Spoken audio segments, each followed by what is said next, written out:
तो 10,000 वर्ल्ड के पिछले एपिसोड में हमने देखा कि लिन फेंग फेन्यान के साथ सिनर को लेकर टियानयुन सिटी में आ जाता है, जहां पर चैंगसेंग वैली से उसे वाटर ऑफ लाइफ लेना था, जिससे वह सिनर के पॉइजन को खत्म कर सकता था।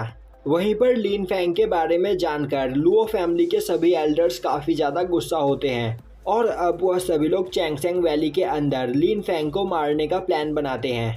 अब हमें दिखाया जाता है कि फेन्यान एक पर्सन के पास बैठी हुई काफ़ी परेशान हो रही होती है। वहीं उस पर्सन की पूरी बॉडी फ्रीज हो चुकी होती है और तभी वहां पर लिन फेंग आता है और फेन्यान से इस बारे में पूछता है, जिस पर फेन्यान उसे बताती है कि यह पर्सन उसका छोटा भाई चैंग क्विन है और फेंग्यान ने अभी अभी चैंग क्विन को सोल पावर को बढ़ाने वाली मेडिसिन दी है, जिसके बाद चैंग क्विन फ्रीज होने लगा। लिन फेंग बोलता है तो आपकी फैमिली के अंदर कौन सी ब्लड लाइन है, जिस पर फेन्यान उसे बताती है गोल्डन ईगल ब्लड लाइन। पर इस टाइम पर ज़्यादातर लोगों के पास ब्लैक ईगल ब्लड लाइन है और उसका भाई बचपन से ही काफ़ी ज़्यादा कमज़ोर है, जिसकी पावर बढ़ाने के लिए फेन्यान ने उसे यह मेडिसिन दी थी। और फेन्यान का एक भाई और एक बहन है और उनकी मॉम उन्हें बचपन में ही छोड़कर चली गई थी और तभी से उनके अंकल ने उनकी देखभाल की। पर जब उसके भाई की एज 15 साल हो गई, उसके बाद भी वह अपने मार्शल सोल को कंडेंस नहीं कर पाया, जिसके बाद फेन्यान ने उसकी पावर बढ़ाने के लिए उसे यह मेडिसिन दिया और अब चैंग क्विन की यह हालत है। तभी फेन्यान का अंकल भी वहां पर आ जाता है और बोलता है कि चैंग क्विन के अंदर सच में काफ़ी खतरनाक आइस पावर है और चैंग क्विन की पावर बिल्कुल मेरी तरह है। मेरे पास भी आइस ब्लड लाइन है, पर मेरे पास यहाँ पर बस 8th grade ice soul power है। पर चैंग क्विन की पावर काफ़ी ज़्यादा खतरनाक लग रही है, जो सुनकर फेन्यान खुश हो जाती है और अपने अंकल से पूछती है कि तो क्या चैंग क्विन सच में इससे पावरफुल बन सकता है। तभी उसका अंकल बोलता है इसकी कोई गारंटी नहीं है, जिसके बाद वह फेन्यान को पीछे हटने के लिए बोलकर चैंग क्विन की बॉडी के अंदर से आइस पावर को अपने अंदर एब्जॉर्ब करने लगता है, जिससे चैंग क्विन अपने नॉर्मल फॉर्म में आ सके। पर चैंग क्विन की आइस पावर काफ़ी ज़्यादा खतरनाक होती है, जिस वजह से फेन्यान के अंकल मैसेंजर मो भी वहाँ पर फ्रीज होने लगते हैं। तभी लिन फेंग उन्हें संभालता है, जिसके बाद वह अपने ब्लड क्लोटिंग पैटर्न का यूज करते हुए चैंग क्विन की आइस पावर को अपने अंदर एब्जॉर्ब करने लगता है। पर वह आइस पावर काफ़ी ज़्यादा खतरनाक होती है, जिस वजह से अब लिन फेंग भी वहां पर फ्रीज होने लगता है। पर तभी वह अपने फिनिक्स फायर का यूज करता है और अब थोड़ी ही देर में वहां पर चैंग क्विन ठीक हो जाता है, जो देखकर फेन्यान काफ़ी ज़्यादा खुश होती है और अब वह चैंग क्विन को बताती है कि यहाँ पर लिन फेंग ने उसकी जान बचाई है, जिस पर चैंग क्विन लिन फेंग को थैंक्स करता है। वहीं मैसेंजर मो भी लिन फेंग से काफ़ी ज़्यादा इम्प्रेस होते हैं। तभी लिन फेंग बोलता है कि वह चैंग क्विन के ऊपर एक पैटर्न बनाना चाहता है, जिससे फ्यूचर में चैंग क्विन को यह प्रॉब्लम दोबारा ना हो। और अब वह चैंग क्विन के ऊपर ब्लड क्लोटिंग पैटर्न बनाकर उसे कॉन्सेंट्रेट करने के लिए बोलता है, जिसके बाद चैंग क्विन ऐसा ही करता है और अब थोड़ी ही देर में वह अपने आइस पावर को कंट्रोल कर पा रहा था, जिससे वहाँ पर सभी लोग काफ़ी ज़्यादा खुश होते हैं। अब चैंग क्विन लिन फेंग को थैंक्स करता है, जिसके बाद लिन फेंग उसे आराम करने के लिए बोलकर वहां से चला जाता है। वहीं पर अब मैसेंजर मो को लिन फेंग काफ़ी ज़्यादा अच्छा लगने लगा था, जिसके बाद वह फेन्यान से लिन फेंग के बारे में बात करते हैं, जो सुनकर फेन्यान वहां पर शर्मा जाती है। अब दिखाया जाता है कि फेन्यान और मैसेंजर मो दोनों ही लिन फेंग का थैंक्स कर रहे होते हैं। तभी लिन फेंग बोलता है कि चैंग क्विन के अंदर अपना एक टैलेंट है, जिस वजह से वह ठीक हो पाया है और लिन फेंग ने यहाँ पर कुछ भी नहीं किया।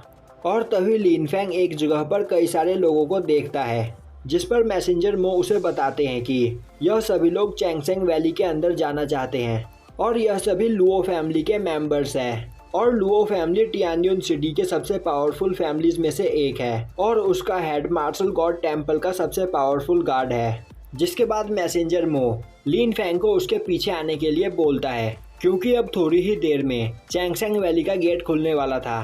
तभी फेन्यान लिन फेंग से बोलती है कि उसे यहाँ पर सिनर के बारे में सोचकर परेशान होने की कोई जरूरत नहीं, क्योंकि लिन फेंग की गैर मौजूदगी में वह सिनर का काफ़ी अच्छे से ध्यान रखेगी। अब यह सुनकर लिन फेंग वहाँ से चला जाता है। अब लिन फेंग मैसेंजर मो के साथ एक जगह पर आता है, जिस जगह पर लान फैमिली की हेड पहले से ही मौजूद होती है और अब वह दोनों मिलकर वहाँ पर अपने पास मौजूद की से चैंगसेंग वैली के उस गेट को खोलते हैं। अब वहाँ पर मैसेंजर मो सभी से बोलता है कि आज से 7 दिन बाद यह गेट यहाँ पर दोबारा खुलेगा। तो तुम सभी को टाइम पर इस जगह पर पहुंच जाना है जिससे तुम लोग चैंगसेंग वैली से बाहर आ सको। और अब वह लिन फैंग को वहां से अंदर जाने का ऑर्डर देता है। वहीं एक जगह से खड़ा होकर लुओ फैमिली का हेड लिन फैंग को देख रहा होता है और अब वह वहां पर मौजूद अपने कुछ सोल्जर्स से बोलता है कि उन सभी को वहां पर पहुंचकर अपने मिशन को किसी भी हालत में पूरा करना है। जिसके बाद वह सोल्जर्स वहां से चले जाते हैं। वहीं लुओ फैमिली का हेड सोचने लगता है कि 3 हेवनली रेलम के वॉरियर्स के सामने लिन फैंग कभी नहीं टिक पाएगा। वहीं दूसरी ओर लिन फैंग चैंगसेंग वैली के अंदर चला जाता है और अब लिन फैंग की आंख खुलती है तो वह अपने आप को एक रिवर के पास पाता है। वहीं चैंगसेंग वैली के अंदर काफी ज्यादा एनर्जी होती है जिससे वह सोचने लगता है कि अगर वह इस जगह अपनी कल्टीवेशन प्रैक्टिस करे तो वह और भी ज्यादा पावरफुल बन सकता है। तभी लिन फैंग वहाँ पर कुछ लोगों को आपस में बात करते हुए सुनता है कि क्या यही लिन फैंग है जिसने लुओ फैमिली के एल्डर्स को हराया था। अब उनकी बातें सुनकर लिन फैंग बोलता है साउटियान, यहाँ पर मौजूद सभी लोग तुम्हारी तरह है। जो सुनकर वहाँ पर साउटियान हंसने लगता है। तभी लिन फैंग अपने सामने एक चेन बना हुआ देखता है और बोलता है कि शायद यही है चैंगसेंग वैली के अंदर जाने का एंट्रेंस। तभी साउटियान बोलता है कि मास्टर, यह रिवर पॉइजनस है तो हम अभी इसके अंदर नहीं जा सकते हैं। लिन फैंग बोलता है, हाँ तुम बिल्कुल सही बोल रहे हो और मैसेंजर मो ने मुझसे कहा था कि सुबह में इस रिवर के अंदर का पॉइजन खत्म हो जाता है तो हम उसी वक्त इस रिवर को पार करेंगे।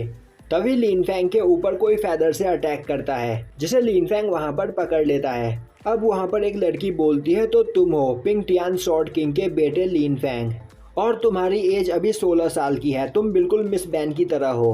अब वहाँ पर उस लड़की को देखकर लिन फैंग सोचने लगता है कि यह लड़की अभी बस 15 साल की है और हेवनली मार्शल रैलम के हाफ स्टेप पर है। यह सच में काफी ज्यादा टैलेंटेड है। तभी वह लड़की बोलती है कि आखिर तुम मेरे सवालों का जवाब क्यों नहीं दे रहे हो।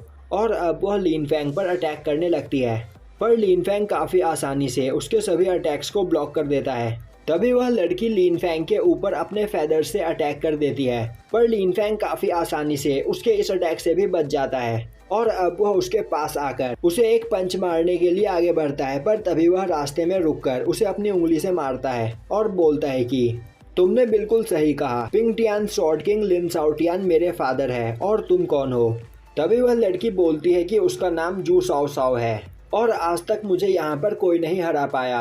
पर लिन फैंग, तुम में सच में काफी ज्यादा टैलेंट है, तो फिर क्यों ना हम दोनों एक साथ मिलकर इस वैली को एक्सप्लोर करें। तभी वहाँ पर एक पर्सन अपने कुछ सोल्जर्स के साथ आ जाता है और बोलता है कि साओ साओ, तुम्हें यहाँ पर मैसेंजर मो के आदमियों से बात करने की कोई जरूरत नहीं। तभी साओ साओ बोलती है कि यह उसका नया दोस्त है लिन फैंग और अब वह लिन फैंग को उस पर्सन से इंट्रोड्यूस करवाते हुए बोलती है कि यह उसका बड़ा भाई जू जुंग यी है और यह भी टियानयुन सिटी के एक जीनियस है। अब जुनई को देखकर लिन फैंग सोचने लगता है कि यह पर्सन भी हेवनली रेलम के हाफ स्टेज पर है। तभी जुनई बोलता है, मैं अपनी छोटी बहन के बिहेव के लिए तुमसे माफ़ी चाहता हूँ और अब वह साओ साओ को अपने साथ लेकर जाने लगता है। वहीं साओ साओ उसके साथ जाना नहीं चाहती थी। तभी जुनई बोलता है, साओ साओ अगर तुम इसी तरह बिहेव करती रही तो अगली बार मैं तुम्हें अपने साथ कहीं नहीं लेकर जाऊंगा। तभी साओ साओ बोलती है वह यहाँ पर बस दोस्त बना रही थी और लिन फैंग सच में एक जीनियस पर्सन है। तभी जुनई बोलता है, यह चैंगसेंग वैली काफी ज्यादा खतरनाक है तो तुम यहाँ पर मुझसे अलग मत होना। तभी साओ साओ बोलती है, बड़े भाई आप सच में एक बोरिंग पर्सन हो। और तभी वहाँ पर एक और पर्सन आता है और बोलता है कि बड़े भाई जुनई यहाँ पर जो भी कर रहे हैं तुम्हारे भले के लिए ही कर रहे हैं तो तुम्हें उनकी बात माननी चाहिए। और वैसे भी यह जगह सच में काफ़ी ज़्यादा खतरनाक है। पर साओ साओ उसकी बातों पर ध्यान नहीं देती है। अब दिखाया जाता है कि उस जगह से पॉइजन के हटने के बाद जुनई अपने सभी साथियों के साथ उस रिवर को पार करने के लिए उस चेन पर चलना स्टार्ट करता है। तभी उस चेन के ऊपर साओ साओ का बैलेंस बिगड़ जाता है और अपने बैलेंस को मेंटेन करने के लिए वह अपने मार्शल सोल की पावर का यूज करती है। जिस मार्शल सोल की पावर को देखकर वह पर्सन सोचने लगता है कि यह एक मिस्टीरियस बर्ड मार्शल सोल की पावर है और इस मार्शल सोल की पावर के बारे में आज तक किसी को भी नहीं पता।